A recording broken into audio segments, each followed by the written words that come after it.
앵무새를 잘 키우려면 10일, 앵무새 질병 치료 사례들과 다친 새 치료법. 대부분 앵무새들은 질병에 잘 걸리지 않으며 건강하게 잘 사는 편이다. 그러나 앵무새를 키우다 보면 새가 병에 걸려서 치료를 해 주어야 할 때가 있다. 그런데 앵무새가 한번 병에 걸리면 동물병원에 데려가 봐도 잘 낫지를 않으며 폐사하는 경우도 종종 있다. 이것은 새가 심한 병에 걸려서 죽는 새도 있지만 그리 심한 병이 아니어도 치료를 잘 못하거나 치료 시기를 놓쳐 죽게 하는 경우도 많다. 안타깝지만 대부분의 동물병원에선 앵무새 질병 치료를 잘 못하는 듯하다. 병원을 찾는 동물 환자 중에 앵무새는 많지가 않아 치료 연구가 활발히 이루어지지 않는 게 아닌가 하는 생각도 든다. 사정이 이렇다 보니 앵무새 10마리 이상 키우는 사람들은 집에 앵무새 질병 치료용 약들을 늘 준비해 놓고 나름대로 질병 증세에 맞는 치료를 할 수밖에 없다. 나는 앵무새를 키우면서 질병으로 치료한 새도 많지만 치료가 안 되어 죽인 새도 많다. 그래서 앵무새를 잘 키우려면 10일에서는 앵무새 질병 치료한 경험들을 이야기해 보겠다. 이것은 어디까지나 나의 사례일 뿐 모든 앵무새가 이런 방식대로 치료가 되는 것은 아니니 어디까지나 참고용으로 이야기를 들어주길 바란다. 앵무새에게 있어 가장 흔한 병은 설사이다. 앵무새가 전날까지만 해도 잘 먹고 잘 보던 대변이 갑자기 설사로 나오는 경우가 있다. 이런 설사는 대부분 3-4일 지나면 스스로 낫는 경우도 있지만 어떤 앵무새들은 설사병이 오래도록 지속되면서 목숨을 잃는 경우도 있으니 가볍게 볼 병도 아니다. 나는 이런 설사병에 여러 가지 약들을 써보고 그 중에 가장 잘 듣는 약만 골라 다른 새들한테도 사용을 해본다. 다른 새들에게도 이 약이 효과가 있으면 우리 집 새들의 비상상비약으로 골라둔다.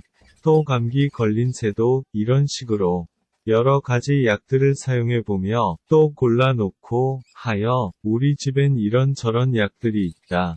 난 우리 집 앵무새들의 친구이기도 하지만 의사 역할도 한다. 새가 아플 때 사용되는 약들이라는 제목으로 올려놓은 비디오가 있으니 참고용으로 보면 좋을 듯하다. 이 밖에 새를 키우다 보면 새들끼리 싸워서 다친 새가 생겨 치료를 해줘야 할 때도 있다. 이번엔 다친 새의 치료와 관리하는 요령에 대하여 설명해 보겠다. 새들이 다치는 형태는 여러 가지가 있지만 그 중에서 다리를 가장 많이 다친다. 앵무새도 다리가 부러진 새는 부목 같은 것을 대주어 부러진 다리뼈가 붙을 수 있게 치료를 해 주어야 한다. 이때 기브스의 재료로 이쑤시개나 아니면 나무젓가락 같은 것을 많이들 사용하는데 앵무새는 부리로 물어뜯는 습성이 있어 나무젓가락이나 이쑤시개는 다 물어뜯어버려 효과 면에서 떨어진다. 다리가 부러진 앵무새의 다리를 묶어 주는데 사용할 재료는 나무 재료보다 플라스틱 재료가 좋다. 앵무새들은 플라스틱같이 미끄러운 재질은 잘 안 물어뜯는다. 예를 들면 볼펜 껍질 같은 것도 괜찮다. 볼펜 껍질은 플라스틱 파이프처럼 되어 있는데 이것을 반으로 가르거나 아니면 3등분으로 갈라서 투명 테이프로 감싼 다음 가느다란 철사로 꽉 묶어 마무리하는 것이 좋다.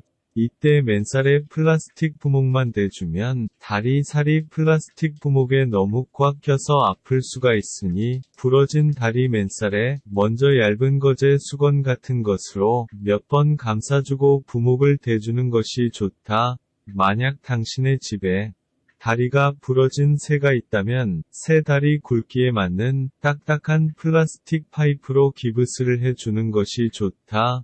부러진 새 다리가 완쾌가 되어 건강한 새로 살면 좋겠지만 만약 장애조가 되어 있다면 어떻게 관리해 줄 것인가? 다리를 다친 장애새는 아픈 다리를 질질 끌고 다니거나 아니면 한쪽 발로 깡충깡충 뛰어 다닌다. 그래서 아픈 다리 쪽 발톱은 반대쪽 발처럼 잘 사용할 수가 없어서 발톱이 길어진다. 이때 발톱을 자주 잘라주지 않으면 새가 위험에 빠지기도 한다. 아픈 쪽 다리가 길어진 발톱 때문에 새장의 좁은 틈새에 발톱이 끼어 발을 못 빼고 죽는 일들도 생긴다.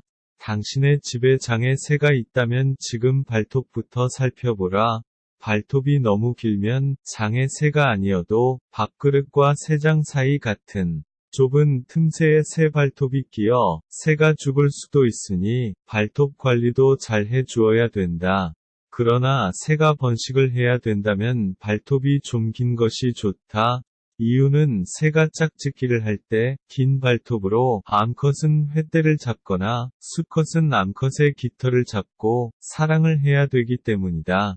이 이야기에서 마지막 팁을 드린다면 번식을 시켜야 되는 새라면 새의 날개도 자르지 마라.